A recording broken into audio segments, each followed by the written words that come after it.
Here we go again. Another sermon. Is this going to be any good? Am I ready? Is anyone listening? Does anyone even care? Am I making a difference?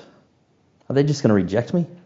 Yeah. I know God is powerful, but no matter how much work I do, no matter how hard I try, does it really matter? Geez, Todd, after almost 25 years, why are you still struggling with this stuff? Anyone else have billions of thoughts rolling around in their head all of the time?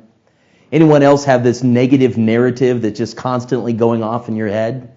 Yeah, we all have voices in our head. That does not mean that you are crazy. It actually means that you are normal. See, our thought life is crazy all of the time. And the truth is, our lives are always moving in the direction of our strongest thoughts. What we think shapes who we are. The world inside of us creates the world outside of us. Now, you might think this is a little bit of an exaggeration, but it's not. Paul puts it this way in his letter to the Philippians in chapter 4, verses 8 and 9. He says, "Dear brothers and sisters, one final thing. Fix your thoughts on what is true and noble and right and pure and lovely and admirable. Think about things that are excellent and worthy of praise. Keep putting into practice all that you have learned and received from me and everything you heard from me and saw me do. Then the God of peace will be with you."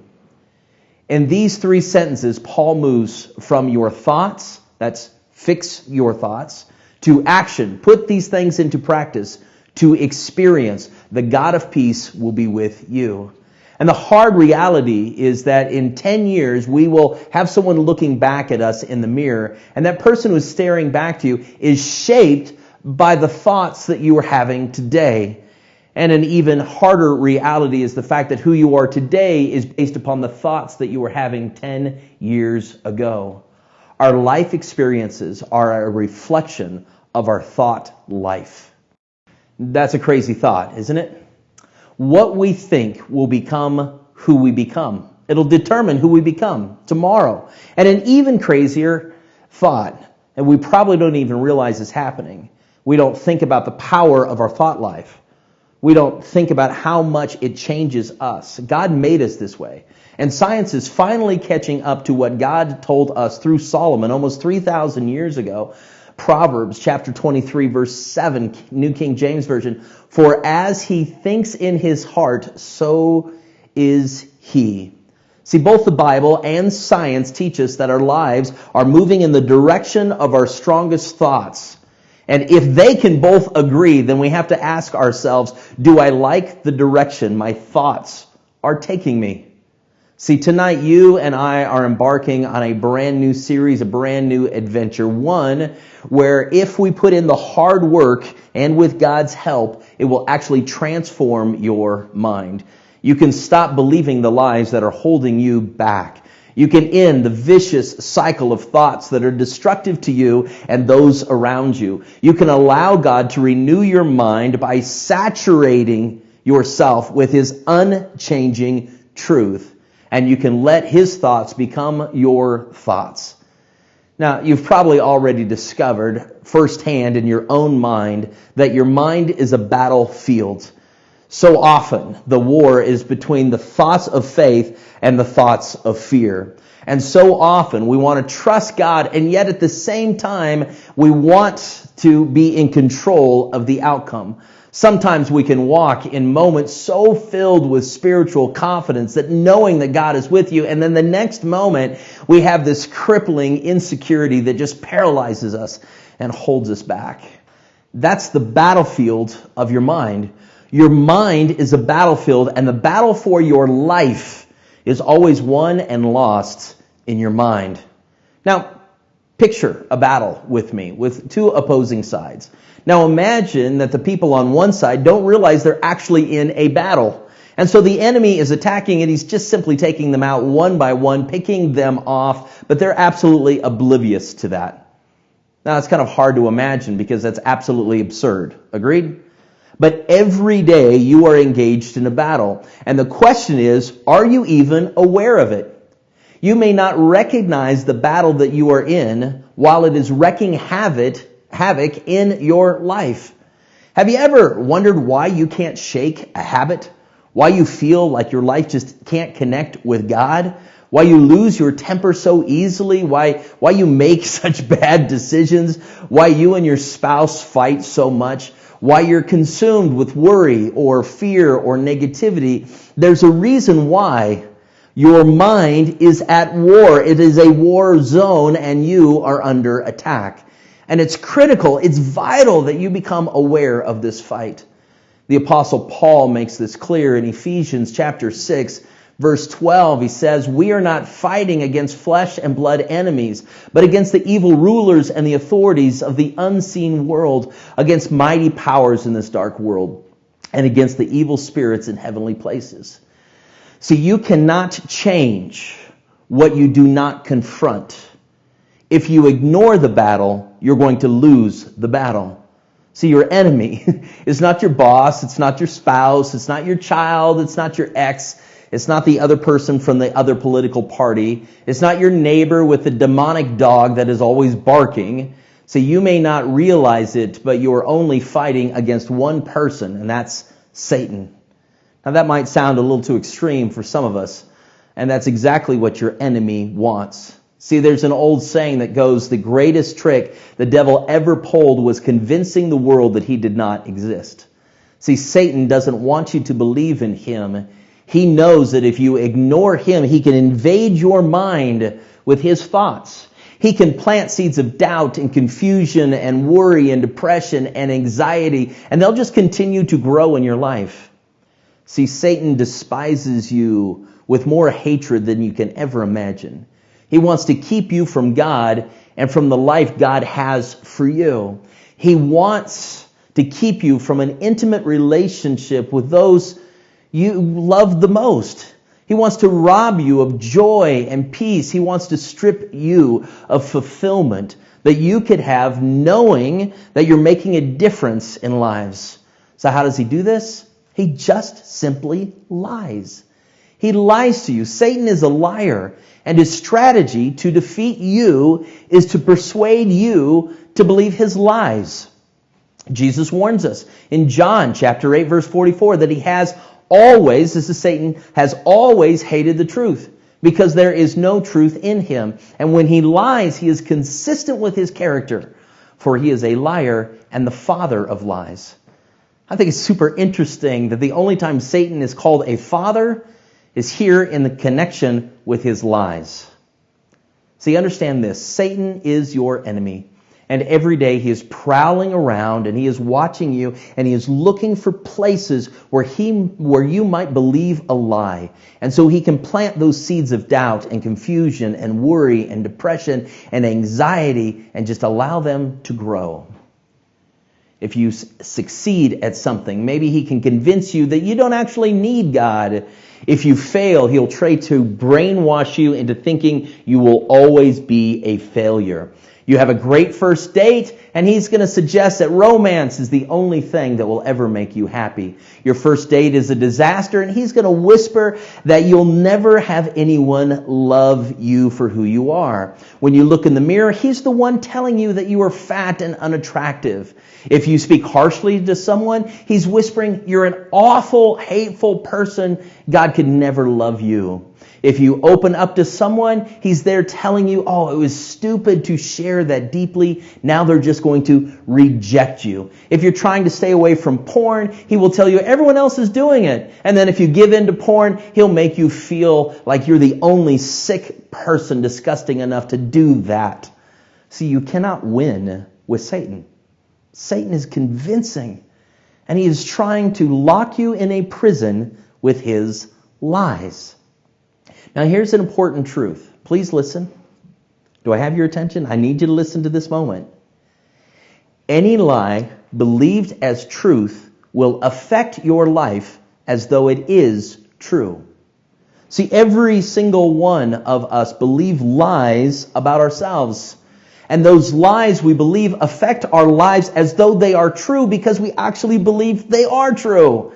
We believe things in our life that are simply not true. Things about ourselves and things about our situations, things about our faith, things about our relationships, things about our future, all sorts of things. And for many, many years, my strongest thoughts have always been about my shortcomings, my inner voice screaming that I'm simply not good enough, that no matter how hard I try, I will never measure up, that I will always be rejected, that no one cares, that I'll never be good enough. And many of you are familiar with these voices because they're just as loud in your head as well. And when our strongest thoughts are centered on our weaknesses, they will lead you to a place that you simply do not want to go. Paul uses a word to describe these beliefs, and he uses the word stronghold. Now, the word stronghold is translated originally from the Greek language, urama, which means to fortify. It's in ancient times, a stronghold was a building, a fortress built on the highest peak of the city. And this citadel was surrounded by this reinforced wall, maybe up to 20 foot thick. And in times of war, if the city was attacked, the stronghold was seen as impenetrable. Leaders were hidden there so they could not be captured or killed. And Paul compares the lies we believe to these strongholds. Like the walls of the stronghold, our lies have been reinforced over and over, and they've become bigger and stronger. We have believed them for so long that they've actually become a part of us. And we believe our walls are protecting us. We think they're impenetrable. And yet, often, they keep us from knowing the truth. We have mental and emotional strongholds, lies that have a strong hold on each of us. And in order to win the war in your mind, you have to bring down these strongholds and know the truth. Paul puts it this way in 2 Corinthians chapter 10. He says, we use God's mighty weapons, not worldly weapons, to knock down the strongholds of human reasoning and destroy false arguments. See, your mind is a battlefield, and the battle for your life is always won or lost in your mind. Your mind is a war zone. It's under attack, and you cannot change what you do not confront. And if you ignore the battle, you're going to lose the battle. Now for some good news. You have this supernatural resurrection, roll the stone away power available to you right now. To begin to change your mind, to transform your thoughts, to actually win this war. See, you are not a prisoner of the war unless you choose to be. Those days can be over. That is absolutely your call because God offers you a choice on whether or not to continue to believe your lies or actually accept His truth about you. The lies will keep you from living the joy and the freedom and the confines of less than if that's what you choose to do. Who you are today is a result of the thoughts you've had in the past. And who you become in the future will be reflected by the thoughts that you're having today. The battle for your life is won and lost in your mind. Your thoughts will control you. So you have to control your thoughts. Those lies, we believe, have become fortresses, strongholds. You have had them for so long, they actually feel like they are a part of you. And so changing that, it's going to take some work. And if you want to truly change your life, you have to do more than just change your behavior. So that's just a Band-Aid. See, religion has always been about behavior modification, while Jesus has always been about life transformation. Now, you've tried behavior modification. We all have, right? We make these New Year's resolutions. We make some commitment to start something or to stop something. Maybe that's losing weight or quitting smoking or praying more, stop yelling at the kids or, just being one of those really jerky drivers. Well, it might work for a few weeks, but pretty soon you're right back doing the same thing you were doing before. Why? Well, because we haven't gotten rid of the root of the problem. And that is the lie that we believe.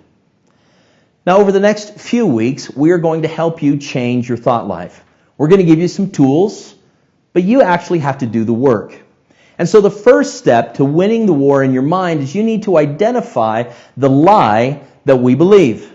Identifying, destroying the lie is actually pulling down that stronghold. Now know this, you cannot defeat what you cannot define. You have to identify the lie that has become a stronghold for you. You must realize the negative impact it has had on you and on others. So the first piece of homework that I have for you is that you actually need to do a thought audit. What I mean by that is you need to actually think about what you think about. You need to literally realize what you were thinking about throughout the day, and as you go through your normal day, you need to take stock of your thoughts. So you need to write them down. You need to type them up in the notes in your phone. You need to record them on a voice memo app to transcribe them later. Trust me, if you really want to change, then you need to invest the time to figure out, what am I thinking about regularly? And you also have to be honest. Are my thoughts tearing me down? Do I worry about these things? Does my self-talk cause me to actually shrink back in fear? Do my thoughts cause me to keep people at a distance? Are my unhealthy thoughts keeping me from the life that God wants of me? Do I actually lean towards imagining the worst case scenarios? You have to consider all the dynamics and the patterns of your day. Now be aware. Don't lie to yourself about the lies you tell yourself. You need to pray and ask God to reveal to you anything He wants you to see and understand in how you are thinking. And once you see your thoughts in actual black and white, then you can begin to work on your thought life. Jesus tells us that this truth will set you free. But first, we must reveal the truth about the lies that we believe. The second step to winning the war is to discover the lies that we believe. So, as you think about what you're thinking about, you got to ask yourself some probing questions. Why am I doing this? When did this start? How does this make me feel? Why do I feel this way? What's driving my behavior? Why did this start? Why do I insist on always being in control when I know down deep I'm absolutely not? What is the real need I'm trying to meet here with this wrong thinking? See, those types of questions are going to lead you to pinpoint the lie. So let's say your question leads you to detect a theme in your life, that you seem to sabotage yourself. You let people walk all over you. You don't get the promotion. You don't even apply for the promotion because you believe that thing will never happen to you. You would love to have a special someone in your life, but right now you're not even looking because you're not sure you'll ever even find that person. And if you do, they'll just reject me, right? And so as you're searching your feelings, you'll begin to understand the lies. See, problems are easy to identify. So if you're willing to ask some probing questions, you will be able to pinpoint the lie that are holding you captive. You self-investigate this pattern of self-sabotage, and perhaps you have this epiphany. I think I'm a victim. I believe I can never win. And maybe your problem is that you are constantly worrying. You're always trying to plan out all of the details of your future because you cannot stand not knowing the plan. You get alone, you turn off your phone, you pray. Be honest with yourself. Ask probing questions. You need to discover the lie that you believe. And remember, you're in a battle. The battle is in your mind. Your entire life, Satan has been trying to bait you so that he can entice you into lies, so that he can capture you and imprison you. And so now it's time for a little offense. You've been held captive by these lies for too long. So now it's time to take those lies and capture them. Take those lies captive. Paul writes this in 2 Corinthians chapter 10. He says, we destroy every proud obstacle that keeps people from knowing God. We capture their rebellious thoughts and we teach them to obey Christ. Which leads us to the third step for tonight. of winning the war in your mind is to simply know the truth. To renew your mind, to transform your life, you need to remove the lies and replace them with truth. Once again, Jesus tells us in John chapter 8, as you will know the truth will set you free. That is a promise from God. I love the way that Paul tells this to Timothy. He says, gently instruct those who oppose the truth. Perhaps God will change those people's hearts when they learn the truth.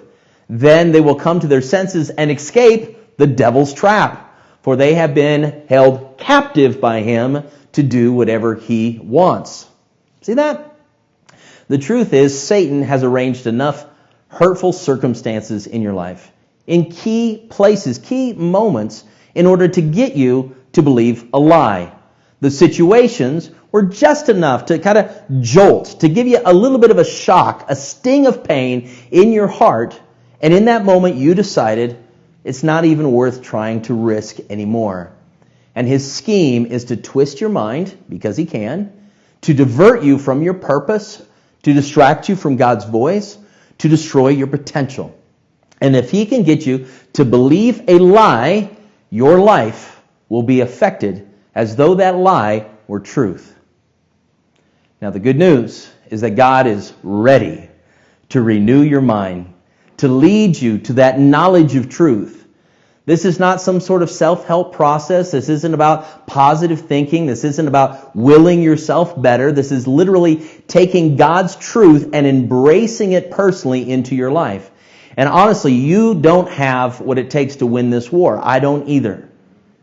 And we know this because we've both tried. You've tried to change your thinking. You've tried to change your life on your own. And you've done everything you can. And you always end up back at the same place. And keep doing what you're doing is never going to change anything. You keep falling down, falling short. I get it. I've been there, done that. I have the t-shirt. All that trying and failing has led you to a place where you just feel like giving up. What's the problem? The power you need is a power you don't possess. Relying on your own self-help, that ain't going to work. Self-help will only go skin deep. You have a devious spiritual enemy. You have reinforced strongholds. And what stands against you is formidable. Fighting it in your own power is like attacking Godzilla with a fly swatter. It's just not going to work. What has the power against the lies of Satan is the truth of God. He created us. He knows the plans for us. He is the author of truth. He is the author of life. And remember that popular definition, keep doing the same thing over and over, expecting different results? That's just stupid. If you have tried it with everything, you need to stop that and you need to try it with God. Get different results by doing it differently. So you don't give up, you actually look up. Look up because you have a gracious and generous God who has the power you need and wants to share it with you to bring down those strongholds. So take God's truth and declare it. Let me give you a couple of examples. Let's say the lie is, I'm a victim. Nothing good ever happens to me. Well, your declaration of truth is, I'm not a victim, but I'm a victor in Christ because I can do all things through him who gives me strength. Perhaps the lie that you believe is God can't be trusted. I need to be in control of my own life. Well, the declaration of truth is, God loves me more than I love myself. He has my best interest at heart and he can be trusted. So here's your homework for this week. Number 1, you need to take a thought audit. You need to think about what you think about. You need to write down your thoughts that you have with yourself. Number 2, ask yourself probing questions to pinpoint what lie you believe. And then 3, discover and declare the truth God has to proclaim over you. See, this is not something you do just once. This is something that you have to do 1,000 times in your life, maybe a dozen times a day. Because these battles between your lies and God's truth, they're actually worth fighting for.